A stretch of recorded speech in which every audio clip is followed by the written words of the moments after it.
दोस्तों हाल ही में एक खबर आई थी कि reserve bank of India unified payment interface यानी यूपीआई को देख रहा है और यूपीआई के जरिए किए जाने वाले पेमेंट पर चार्ज लग सकता है। ये खबर काफी तेजी से फैल गई और इसके बाद से ही लोगों में एक पैनिक सा मच गया। इसके बाद अब फाइनेंस मिनिस्ट्री ने ये जानकारी दी है कि गवर्नमेंट यूपीआई पेमेंट सर्विस पर किसी तरह का चार्ज लगाने की नहीं सोच रही। उन्होंने ट्वीट करके ये कंफर्म किया है कि यूपीआई एक ऐसा डिजिटल प्लेटफॉर्म है जो जनता के लिए सबसे ज्यादा सुविधाजनक है। इससे इकोनॉमी को भी काफी मदद मिलती है। यूपीआई पेमेंट सर्विस पर किसी तरह का चार्ज लगाने का विचार नहीं किया जा रहा। सर्विस प्रोवाइडर्स के लिए कॉस्ट रिकवरी के लिए अदर ऑप्शंस पर भी विचार किया जाएगा।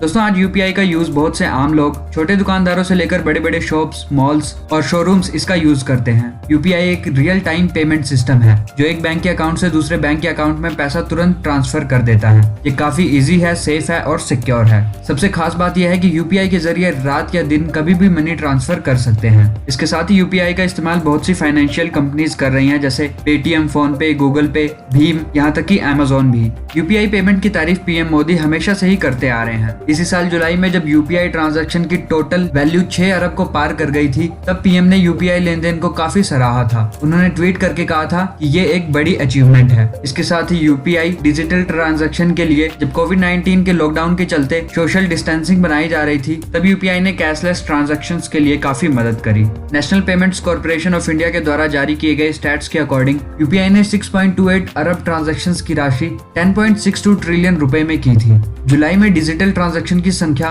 2016 के बाद से सबसे ज्यादा थी।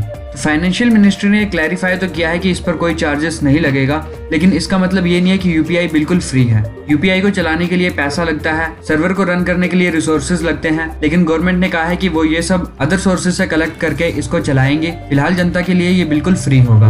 आरबीआई की जो रिपोर्ट थी उसमें उन्होंने लोगों से, स्पेशली कुछ कंपनीज से यूपीआई पेमेंट और चार्जेस को लेकर फीडबैक मांगा था। इसके लिए एक कंसल्टेशन पेपर भी जारी किया गया था। इसी को लेकर लोगों के बीच ये मिस इन्फॉर्मेशन फैला दी गई कि सरकार यूपीआई पर भी चार्जेस लेने जा रही है, लेकिन फाइनेंस मिनिस्ट्री के इस ट्वीट के बाद सब क्लियर हो गया है।